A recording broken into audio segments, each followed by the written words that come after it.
So this is a demonstration of problem 1 in chapter 3 of statistics class. So it says on a measure of procrastination, the mean for the population is 70, the standard deviation is 8. On the z-distribution below, label the z-scores and raw scores. Give the z-scores for students with the following raw scores, and give the raw scores x for the students with the following z-scores.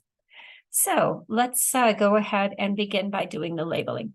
So this is the normal distribution. If you find that your draw menu isn't working, you can do this on paper and paste the image into the problem.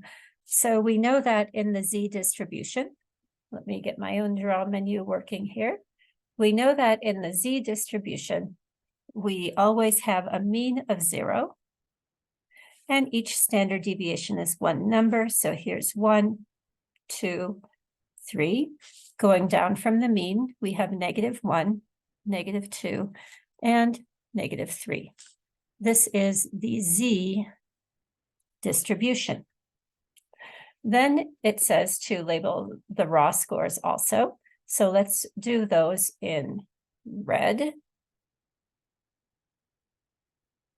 Let's do these maybe in this dark blue color, I guess. And here we have to use the information that was provided up at the top of the problem. So at the top of the problem, we see that it says that the distribution has a mean of 70 and the standard deviation is 8. I'm getting that information from right here, and that's the information we have to put onto this little image. So now let's get that pen back out again.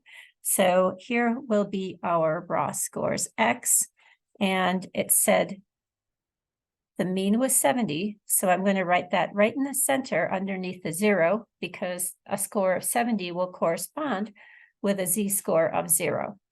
The standard deviation is 8, so we need to just add that 8 to the mean to find out that the score that's one standard deviation above the mean is 78.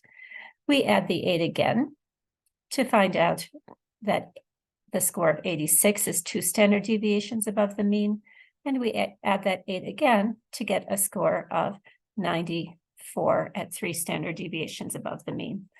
We then subtract the 8 from the 70 to get a 62. Subtracting 8 again, we get a 54. And subtracting 8 again, we get a 46. Now we can see that the raw score of 70 corresponds with a z-score of x, and so forth. So now we just have to look at this chart in order to find the answers to the question. So the first question asks, what is the z-score that corresponds with 78?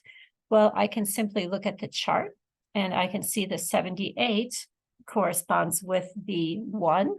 And so if I just follow this right here, I can see the 1 and the 78 are lined up. So I know that the z-score is 1, and I can write 1 in there. Now it asks me, what is the z-score that corresponds with the 54? I can see here that the 54 lines up with the -2, so I can write -2. Looking for the 90, I don't see it, but I know that the 90 is halfway between the 86 and the 94. Right here is where the 90 would be. And the score that's halfway in between the 2 and the 3 is 2.5. So I can know that that z-score is going to be 2.5. And the last one is 46. And I can see over here lined up the 46 with the -3. So I'll write -3. Now going in reverse, we're asked to look for the z-score of 3. And we can see that the z-score of 3 lines up with the raw score of 94. So I can write 94. I can see that the -1 corresponds with a raw score of 62. I can see that at -2.5, we don't know it comes right in the middle here. Negative, I'll write it up here where there's a little more room, negative 2.5. And that's going to correspond with whatever comes right in the middle of 46 and 54, which I know is going to be 50. That's the number right in the middle. And finally, a minus 0.5, which would come halfway between the 0 and the -1. That would be the minus 0.5, which would correspond with whatever is halfway between 62 and 70. So I'll just add half of the standard deviation, 4 to the 62.